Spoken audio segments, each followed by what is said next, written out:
A lot of people have problems with sleep, from insomnia to sleep apnea and many more conditions. But did you know you might be able to get your sleep problems checked out from the comfort of your own home?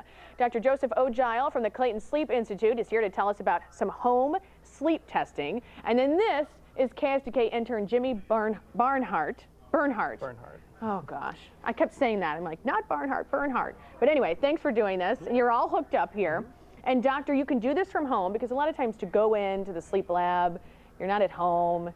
It's kind of can be something maybe people are worried about. Sure. Yeah. So tell us how this works. It took what, 2 minutes to hook him up? Took about a minute. Yeah, it's really quick. It was during the commercial. So tell me how this all works. So what we're doing here is this is for people that we think have a high risk for having obstructive sleep apnea. That's the patients that need this. We've had a long experience doing this.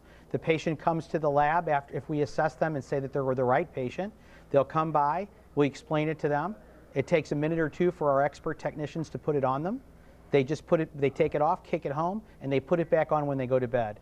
They are someone they know just delivers it back the next day, and we go over the results with them. The results have an extremely high correlation to having a study done in the laboratory.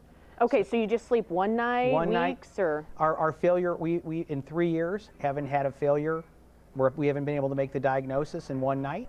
That's typically all we need. If we're concerned that the person had a negative test and may truly have sleep apnea, we will on occasion do a second night with a patient, but we rarely need to. So is it for all conditions or just kind of more the sleep apnea? It's only for obstructive sleep apnea. Okay. If they have insomnia, nocturnal things where they're nighttime walking or abnormal behaviors, seizures, things like that, restless leg, it's not the proper test for that. And that's the value that we bring to both patients and other physicians, is to figure out which test is right for which patient. Okay, so really, let's go over this. So he has this belt on right here. Yes. That just clips on, and then this is on his finger. This is measuring his oxygen level. Okay. We're measuring his airflow at the nose, this attractive thing here. How comfortable is it? Feels fine. Feels fine? Okay. And then we're measuring abdominal movement, so that allows us to see if the airflow is being obstructed.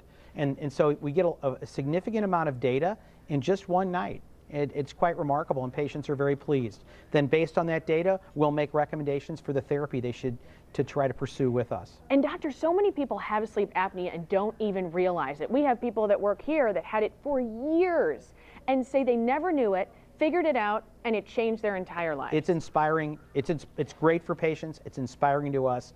You know, if you want to have a better selfie, not plastic surgery, but get sleep straightened out, you'll do much better. And let's just tell people who don't know what sleep apnea is. I mean, you're waking up, what, every minute, or it's very... People are, the most common is they're obstructing their breathing pipe, so the back of their throat's collapsing while they're trying to breathe at night. It's over 10 seconds to be an event. We have some people who stop breathing 100 times an hour. Wow. So they're quite exhausted. And you wake up, every time you stop breathing, you wake up, but you don't know you're waking up. Their brain is waking up. You're exactly correct, Ann. And so they're just miserable during the day. It's as if somebody was poking them in the side with a stick 100 times an hour. So, and that's been going on for many years. It puts them at risk for things like heart attacks, strokes, heart failure, and general misery. Weight gain, they can't function during the day. We've had people brought to us by their bosses because they were falling asleep during meetings. So it is a great way to improve your life. And I always hear people with belly weight are victims of sleep apnea and have the condition, but that's not necessarily true either, is it? Now, thank you for bringing that up. Weight makes it more common, but it's the way that your throat was made. And so we have people that are very thin, ideal body weight, who have severe sleep apnea. But as your weight goes up, it exposes that bad anatomy because the fat will also go to the back of your throat. And so while heavy people may have it more commonly, just because someone is thin or ideal body weight, they're still at high risk. And there's lots of high profile cases. For instance, a few years ago, we had the patient, the football player who was he was the rookie of the year. He was hospitalized because his sleep apnea was so severe. So he was a linebacker, he was a trim fellow. So we see that every day, and we're seeing it increasing, people coming in that have normal body weights that have sleep apnea. So I appreciate you bringing that up for our patients. Doctor, thank you so much. Jimmy Bernhardt. I'm so sorry. I'm so embarrassed. Thank you for being our test victim here. We appreciate it, and thanks for joining us first at 4. Jeopardy is next, and then join us for News Channel 5 at 5.